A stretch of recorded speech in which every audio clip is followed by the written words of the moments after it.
الحمد لله رب العالمين. الحمد لله حمدا كثيرا طيبا مباركا فيه،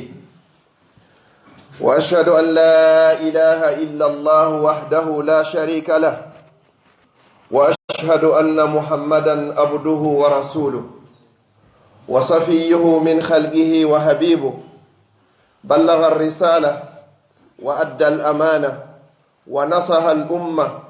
وكشف الله به الغمة، وجاهد في الله حق جهاده حتى أتاه اليقين. الحمد لله القائل في محكم التنزيل: وما هذه الحياة الدنيا إلا لهو ولعب، وإن الدار الآخرة لهي الحيوان لو كانوا يعلمون. أيها الأحبة، فإن كلمتي مع حضراتكم في هذه الدقائق المعدودة سوف يدور حول هذه الدنيا الفانية التي لا تساوي عند الله جناح بعوضة، كما قال الحبيب المصطفى صلوات الله وسلامه عليه: لو كانت الدنيا تعدل عند الله جناح بعوضة ما سقى منها الكافر شربة ماء. وقال أيضا: الدنيا ملعونة وملعون ما فيها إلا ذكر الله تعالى وما والاه، أو عالما أو متعلما، أو كما قال عليه الصلاة والسلام. musidɓe julɓe tedduɓe teddirɓe l'islam, ɓawon yettude allahu subhanahu wa ta'ala o, kanko ɓuri handude ko yetta kon. duwano nelaɗo makko on sallllahu alayhi wa sallam, o maako ɗo e hadiseji makko, haysi bullal yuwi goto e mofte makko ɗen, nelaɗon heɓa e museni ndin kaɓe woni ton. ɓe maaki sallllahu alayhi wa sallam: kala on ardiɗo ɗe mofte an o hikkina yeeso, o woni lanɗo ma kala ko o woni, tawata ko konngol makko woni ko ƴettete, o hoynani ɗe mofte maɓɓe. ɓe maaki ɓe toriki allah subhanahu wa taala yo allah o hoynan mo. nelaɗo sallallah alih w sallam ɓe maaki kala ardiɗo ɗe mofte maɓɓe kun janɗi kun fanɗi fuɗɗannema hakkunde ma e wonki makin, ha an e ɓeygu ma, ha an e fayɓe maɓe, ha an e musidal, ha yehi leydi ndin fof sattinanɗa ɗe mofte, saabu ko ardiɗa kon. ɓe toriki rabbul ibade yo allah on sattinani. en toriki allah kala wonɗo e hoynande mofte ɗe yo allah hoynan mo. kala sattinanɗo mofte nelaɗo sallllahu alayhi wa sallam yo allah on sattinan mo. musidɓe julɓe tedduɓe, ko yewteten hande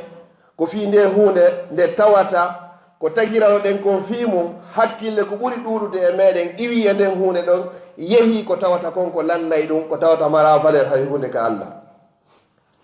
allah ko wi: mi tagirari yimɓe ɓen e jinnaji ɗin sina fiyo ɓe rewa. wa ma halaktu l jinna wal insa illa liyabudun ma uridu minhum min rizq wa ma uridu an yutimun. mi faalaka arsike hay hunde e juuɗe maɓɓe, mi faalaka kadi yo ɓe ñammina. min ko mi landiɓe tun koɓe rewan tun, sa rewi allah tun o wadda e arsike ma o. joni noon ɗum ɗon accituɗen ɗum ɗon yahuɗen baki ɗen e laana, tawata ka hewtinoyta en laakara, ko ɗum woni hubbu duniya, yiɗugol aduna. joni noon landal ngal: wa ma hiya duniya, ko honɗum woni aduna? sawfa najibu an haha sual: ma hiya duniya? الدنيا التي نركن إليها التي لا تساوي عند الله جناح بعوضة. nelaɗo sallallahu alayhi wa sallam maaki: wo aduna mo jooɗiɗen e hoore muɗum, hiɗen ɗaɓɓa mo. si tawi ɗum ɗon heɓaki woni probléme e yeeyi diina men kam fof fino aduna heɓora. ɓe maaki hara aduna no jogino ka allah valeur, hara allah no hittinno fi aduna ka makko, ko fotata yeru embere gabi tawwol sonsoliwi, o kefeero yaratano woɓande wotere ndiyan e hoore o aduna. allah considéra aduna o inni: wo hiya duniyakum. ɗum ko aduna mum on ni, ko aduna mum on ni, kanko mo habbi on ka laakara to. wo wa inna al akhirata hiya darul qarar, wono laakara on ko tow woni galle ñiiɓal, ko tow woni ko luttata lannata. sa heɓi hara e heɓi fof, sa perdi a perdi fof kadi musidɓe. ma hiya duniya ayyuha nnas? innama duniya daru man la dara la. o aduna ko galle wonande kala mo mara galle. kala heɓuɗo galle aduna heɓari galle laakara haray hay hunde a heɓari. fiyon nun a yahay acca galle ɗen, ko foti noon sa heɓi galle aduna heɓot etoɗa kadi heɓa galle lakara ɗon haray moƴƴi kono dareno yimɓe wona yaltinirede e cuuɗi muɗum cuuɗi labaɗi no karola nder e ɓaawo foppu ko vitre hay tande nden hino karola mayde nde waɗamo peñ nde wotere si ɓe ƴettimo wallahi ha hande mi yaar goɗɗo e men no maayi ɗo naɓaka galle makko si ɓe sorroymo haray fof programme an ko direct si tawi ko mbarɗo saabu seeɗa ɓe nawramo ka morgue fi ñallal ma balle ɗiɗi si tawi hay jogguɗum ala ɓe organise tippagol ka aéroport auto ngal no habbima ɓe waɗama ka kofre dow ɓe suuto Fuuta Jallo ɓe yaha ɓe iroyama ɓe hewta ka galle ma ɓe mogodira ɓe wullama balle ɗiɗi lanne ko ɗum woyni ko dar malla darala neɗɗo fof neɗɗo yo mantor mi heeɓi kami maayi hara na mi heeɓi kami huura ko yewtere nde hanɗen taskade sono ɓe sono wo ɗiɗi wo ko wa maalu malla maalala wo ko jawdi kadi wonande mo mara jawdi ɗaɓɓugol tun compte ji ɗi yoɗi heew na yo ɗuyto ko yo heewu tun heewa ɗon heewa ɗon heewa ɗon sadaka ittatake zakka ittatake hajjoytake alyatima ne'atake miskin dangatake faqir okkortake sadaka ittatake e jawdi ni koyo heew tun wona yo ɗuyto heewa ɗon ha hewta dow ga mayde nden ara waɗa ɗon kalaw nde wotere ma perdi wingi yura dow ga hewta ley ga anana e woɓɓe no nodda landoɗo ene ustage mi heɓuno jawdi mi ittari zakka joni noon jawdi min fof lanni hiɗa jogui ñamande ɗa ñawli miskin ɓe Allah ɓe mi heɓino jawdi mi hajjoyaari joni noon jawdi ndin fof lanni ko honno mi gerdata an e Allah o ñaawo e yewmal qiyama fi on no o landoyta koye ko honɗum hanno suudu soode ma ko honɗum honno otowal soode ma suudu darne ko landoyto en joni ko liman istata ilayhi sabila kala heɓuɗo feere ko yo tottoy sa heɓani feere noon Allah kadi hino andi oyni tati walaha yejma'u man la aqla lah wo koye hoore o aduna moɓata jawdi on mo jogaki hakkil koni kala mo kojongo inni mo jogaki hakkil bimana naafi ko a feetuɗo kono moɓugol jawdi tun ka adna ɗo ko wonɗa investisde kon fof ko fiino wuuriɗa ala investisde fiika mayoya wo ko watta ɗum ɗon ko on mo jogaki hakkil fi on ɗum ko wonɗa wadde ga kon fof ko woɓɓe goronayma amma noon ko honɗum waɗuɗa ñande ɓe jesi ngayka kan ɓe ukkuma nder ton haray kadi ko honɗum marɗa nder ton hay hunde ala ton o inni wa biha yafrahu man la yaqina lah wa alayha yahrisu man la tawakkula lah wo koye hoore o aduna kadi lerɗata no yiɗi wuurgol no yiɗi gurdam moƴƴan ɗum hina ko boni noon kono ko foti hara no yaade e diina Allah kan ayyuhannas kono yo yimɓe tedduɓe wa yatlubu shahwatuha man la ma'rifata lah wo ko ɗaɓɓata mbeleɗe tuyojo aduna ko on mo anda bone ko woni e aduna no tawrɗen o aduna ni adinoɓe nga ronkunoɗon enen kadi ko ni woni ko ronkirten en yahay accen aduna himo wayi wano tawruɗen kadi aduna ayyuhal ahibba faman arada ni'matan za'ila kala e moɗon faalaɗo nema lannowo wa hayatan munqatiya e gurdan taƴowa jam wa shahwatan faniya e tuuyo lannayɗo falyatlubu duniya wo hara yoɗo yo ɗaɓɓu aduna kala faalaɗo gurdan lannayɗan nema lannayɗo faalaɗo gurdan taƴayɗan kala kadi faalaɗo kadi mbeleɗe tuuyoji taƴayɗi o yo juumo e aduna pellet ɗum ɗo taƴay si wonano ɗum no woodi no woɓɓe Allah okkoriɓe kaɓe wuura heɓi gurdam maɓɓe ɗan fof ɓe asirike kono ñande goo taƴay ɓe nakari maayi ya ha hande kadi fima hara wattirama ɓaawo ko foti noon hara hiɗa mari kadi ka tawoya yeeso haɗa ko taƴi kon ka aduna ga a tawoyay kadi ya laakara ɗon hara heɓi gurdam moƴƴan kono so tawi goɗɗo woni ɗo koye nder nema suudu ndun no climatisa o yalta ka suudu o ƴetta ascenseur o naata ka voiture no ɓuuɓi ha moƴƴi o yalta ka voiture o yaha naatoya ka bureau hino ɓuuɓi gurdam makko ɗam fof ko ɗo siko avion o yahata sina premiére classe yehi ha tawi ɗum ɗo taƴi ko hikkoyto ɗon hande kadi ko gaburu lette niɓe weddagol e nder gaburu wallahi oɗo haray sitta so wurani seydna oumar radiallahu an ñande goo joɗno miijiti fi adna ha o inni ya layta umma oumar lam talidu oumar wo hanino hara nene am min oumaru jibinano la tellement ke ko tawi hande kadi o waɗuna ɗum ko lannay ɗum woodi woɓɓe guuruɓe gurnanji welɗi ko ɗum si tawi goto e lamɓe ñande goo himo yaltini doole makko ɗen fof armu makko o fof hino deefila tawi ko fedde indépendance foppu hino deefila avion je migji fof hino jinda himo jooɗi ɗum himo ndaara himo yeƴa hoore makko ne moyna emba laamu no weli himo manto tawi allah no okkorimo sonnajo moƴƴo hulowo allah feewuɗo nunɗuɗo annduɗo wuuri maye o wowli ha ɓeygu makko no jooɗori ɗo jabaki mo o inni ko ammi woni e wiide laamu no weli ga ndaari ɗum ɗo fof hannde kala ko mi faalami waɗay on say sonnajo on inni laamu no weli kono ko ɓuri mayde fof ko ɓuri welde fof ko mayde ɓuri welde e dingo laamu maɗo lannogo deƴƴiti taw o ini fi on ɗum miɗo wowlude fi laamu no weli ɗawonanilan fi mayde o ini wallahi si goɗɗo maayano a jottonako ka jullere ka joɗɗaɗo ko goɗɗo maayi jooɗiɗa an kadi a maaya e goɗɗo ko kadi jotto on say debbo on jonnimo o leeson ɗo jonnimo o tawhidi ɗo andinimo wondema pellet law damat li gayrika lama wasalat ilayk hara nde duumani no aaden gooto hewtatama no gasa on faani komi faala yewde ko wallahi summa wallahi musidɓe julɓe tedduɓe neɗɗo so yehi ha o sattirama o inni ɗo satti net yo wi alhamdulillah hewtika hoya ko allah daali ɗum ka deftere makko ko innama al usri yusran ko allah daali ɗum wonami tabiti hino wondi e sattende nden ɗon ko wotere allah addi wo yusran newendeji buy o watti yeeso ɗon kadi innama al usri o addi tawkidi kadi o tentini wondema pellet hino wondi e sattende kadi newende kono bani adam weelaɗo anda accu ɓutta woodi moƴƴuɓe feƴƴunoɓe torinoɓe allah woni duuɓi 40 si allah yeƴƴitiɓe en ɓuraɓe moƴƴuɓe fewten allah subhanahu wa taala ɓurɗo moƴƴude e tageefo ngon fof hayru halqillah nelaɗo sallllahu alayhi wa sallam ɓe torino allah ɓe tori allah ɓe dillina wa zulzilu ɓe dillina hattirde e dillinede hatta yaqula rasul ha nelaɗo on tigi maaki wallazina amanu ma e ɓen gomɗinɓe kadi wonduɓe e makko ɗum ko sahaba ɓen kono ɓe wino mata nasrullah ene ko honde tuma ngal ballal allah woni ko arata e ɓuraɓe ɗo moƴƴuɓe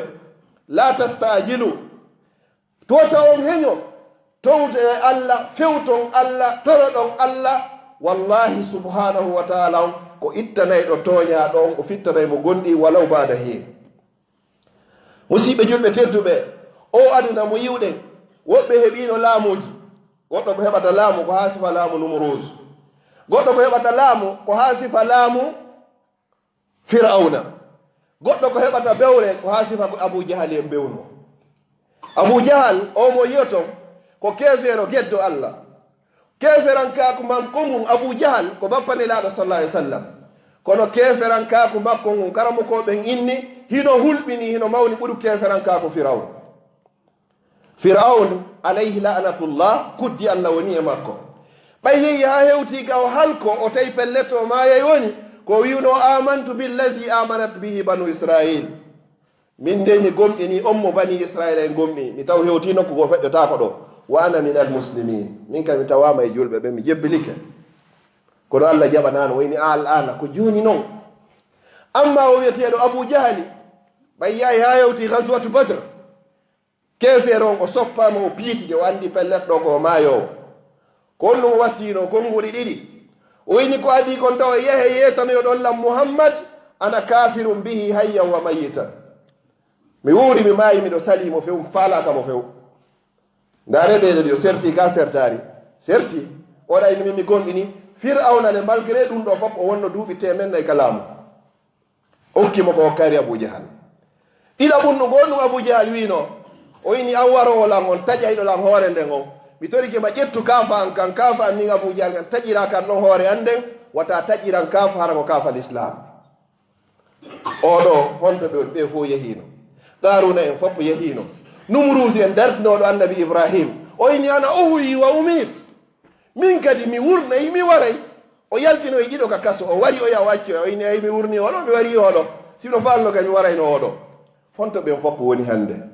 zulzilu ɓen fof dillinanoma yehi hande kay ɓe wontama wolama ko fi tariha maɓɓe wona wolede ya ibadallah la taqnatu min rahmatillah wata en taƴo yurmede allah nden ala inna nasrallahi qarib ballal allah ngal ko ngal ɓattingal duumoɗen e toro nde allah subhanahu wa taala. ayyuha alahibba wa man talaba dunia faqad zalama nafsa. kala dowmiɗo e ɗaɓɓugol aduna tun o ɗaɓɓari lakara yo ando toñi hoore makko. wa asa rabbahu o yeddi joomi makko. wa nasiya akhiratahu o yeggiti lakara makko. no won noon yewtere ka ɓe yinnata o ya ɗaɓɓiri aduna o wasi a mayata ɓe wakki yeeso ɗo gonɗo ɗaɓɓira lakara o sayi ko janngo mayata. bimana heɓugol otoje e cuuɗi ɗum koko dagi noon kono wonayo ɗi sowin sine ha yeggita wondema a mayey a yaltinte e ɗin cuuɗi tippineɗa e ngal otowal surroyeɗa otowal ngal yiltoka suudu goɗɗo kay dogina ngal. siko sonnajo kadi goɗɗo mo jombamo siko fayɓe ɓen kadi woɓɓe goo neɓe piyaɓe kadi ara an hannde kayɗa ka nder gaburu hay goto yahata walodoyon ton. si tawi noon a ƴetti joni avenir ma on fof a ƴetti a tuti ɗum e aduna hannde kadi a yeggiti a mayey kon no wiyoyta tuma malaikaɓe nangonirɗon ka nder gabru ko ɗum ɗo woni aduna o haray o moƴƴa. la talɗabanna bikum dunia kama laibat bina.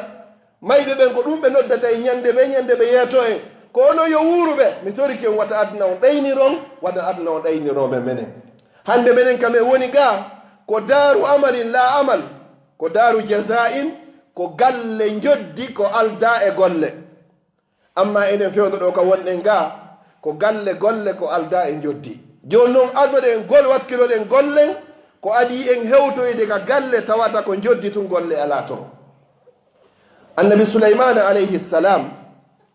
ñande go himo feƴƴida e doole makko ɗen mo allah hokkuno laamu o laami yimɓe o laami jinna o laami e hendu ɗum mo feƴƴida e doole makko ɗen tawi remowo goo e ɓeygu mum hiɓe rema ɗon ɓay o yiiɗe doole annabi souleymana na colli wona kulle wona jinna wona yimɓe ɗum fopp hino e ley konngol annabi souleymane. on say oɗo inni lagad utiya souleymanu wa ahluhu mulkan azima. mi wondi souleymana o e ɓeygure mum nden okkama laamu mawnugu. ɗum waɗi coroy ka noppi annabi souleymana alayhi salam. ɓayo nani ɗum o ari ha o tawi o remowo on sikkitaw ko ɓe addi ka ko nangugol mo taw miskine allah ara toujours no huli laamu kono neɗɗo kala hoolorɗo laamu allah ngo hulata laamu bani adama. annabi souleymana ko honɗum inni o ini ayyuhal fallah ko awoyo remowo ko honɗum wiwɗa mi inni souleymana e ɓeygure mum okkama laamu mawnugu. souleymana ko honɗum jaabi oɗo o ini wallahi ayyuhal fallah mi wondiri allah ko ayyo remowo la tasbihatun wahida fi sahifati lmuslim aw fi misani l abdi yawma alqiyama a'zamu mimma utiya souleymanu wa ahlu. konngol gotol ko goɗɗo wiyata subhanallah walhamdulillah wa la ilaha illa allah wallahu akbar wala hawla wala quwwata illa billah. ɗum ɗo si waɗoyama ka balance neɗɗo yawmal qiyama haray hino moƴƴi ɓuri ko doole ko annabi souleymana okka. bani adam wa man yatawakkal ala llahi fa huwa hasbu. kala hoolorɗo allah hattirde e hoolorgo wallahi allah o yonoymo. ayyuha nnas o wi kono yo yimɓe wo ko honɗum woni allah on wa arakum la tuhsinuna illa man ahsana ilaykum. ko ɗo woni allah goo mi yii on onon faalaɓe aljanna wo on moƴƴotako dey si wona kala on moƴƴiɗo e moɗon. si goɗɗo moƴƴike e ma a moƴƴike e makko so moƴƴake e ma wo an kadi ala moƴƴade e makko. wala tasiluna illa man wasalakum on jokkodirta kadi sina kala on jokkiɗo e moɗon. wala tukallimuna illa man kallamakum on yewtidata kadi si wona on yewtuduɗo e moɗon. wala tutimuna illa man at'amakum on ñamminta on okkorta ñamete sina on ñamminɗon onon kadi. o yini on ɗon wala tukrimuna illa man akramakum on teddinta kadi sina kala on teddinɗo on. diina kam wona noon. o wi fa laysa li ahadin minkum ala ahadin fadlun bizalik. wo kala waɗirɗo ɗum ɗo wo o mara moƴƴere hay hunde ka allahu subhanahu wa taala. bimana joni haray a yoɓitay woni ko ya waɗiri lillahi azza wa jalla. on say ceernojo wi qala llahu taala innama lmuminun tabiti dey ande no gomɗinɓe ɓen tigi tigi allazina amanu billah ko ɓen gomɗinɓe allah wa rasulihi e nelaɗo makko on. mo yetade noon ko honɗi woni sifaɓe ɓen gomɗinɓe allah ka konngol ika kuugal. wo wa hum llazina yuhsinuna ila man asaa ilayhim ko ɓen moƴƴotoɓe faade ɓen boniɓe e maɓɓe. goɗɗo tewo pas bono e ma hara an kadi hiɗa wawi yottade tewɗa pas moƴƴoɗa e makko. ko ɗum allah ini idfa billati hiya ahsan an duñira ko boni kon ko ɓuri e moƴƴude fa ida allazi baynaka wa baynahu adawa ka annahu waliyun hamim. ɗum ɗo woni go'o. wa yasiluna man qata'ahum hiɓe jokko kadi on taƴiɗoɓe goɗɗo taƴoɓe kamɓe ɓe yaaɓe hiwrowo ɓe innamo assalamu aleykum so jaabi tigi ɗon mari baraji temedere so jaabitaki an tun a yaaday e majji. tati wa yutimuna man haramahum hiɓe okkora ñamete kadi kala on ɗalɗoɓe naynugol ko so tawi goɗɗo okkorilam min kadi mi okkoramo so okkora allah mi okkortamo so yahari dennabo an o mi yahata dennabo makko on mi heeɓi fatunde o hiwrakilan kankadi so heɓoyi mi yahata ɓiɗɗo an on nawni o daaroyaari o min kadi so ɓiɗɗo makko on mawni mi daaroytamo la nano wala tamnun tastaksir l'islam on no haɗi ɗum ɗon o yini kadi on nu wa yattaquna man khada'ahum hiɓe moƴƴo kadi faade on janfiiɗoɓe goɗɗo janfoma an kadi heɓoya opportunité molnaɗo fi yottagol mo inna la andita allah daalika deftere makko wa man yahlul kala on janfiiɗo yati bima galla yawma alqiyama o ardo e konko yanfi yawma alqiyama hara himo rondi ka hoore makko nelaaɗo sallallahu alayhi wa sallam ɓe maaki man ghashana fa laysa minna kala on janfiiɗo ɓen o tawaka e amen yo allah danden en taweede ɓeeɗo wa yatakallamuna man hajarahum hiɓe yewtida kadi on taƴiɗoɓe inna goɗɗo assalamu aleykum hara o faalaka jaabagol fontanamo junngo o jaɓi o jaɓa baraji ɗin fof ka yaade e majji sa inni assalamu aleykum ɗon mari baraji 10 sa inni assalamu aleykum wa rahmatullahi baraji 20 sa inni assalamu aleykum wa rahmatullahi wa barakatu ɗon mari baraji 30 baraji on goto ko wiyete darja goto kama bayna samai wal ard o ini on ɗum wa yafuna amman zalamahum hiɓe yaafo kadi faade ɓen toñuɓeɓe kadi wa inni alimun khabir min allahu subhanahu wa taala miɗo andi ɓe wonɓe wadde ɗumɗa miɗo andi kadi ɓe wonɓe wadde ɗumɗa mi torki allah subhanahu wa taala yo allah waɗu en ɓen yaafotoɓe faade ɓen toñuɓeɓe aqulu qawli haha wa astahfirullah li wa lakum fastahfiruh innahu huwal ghafurur rahim.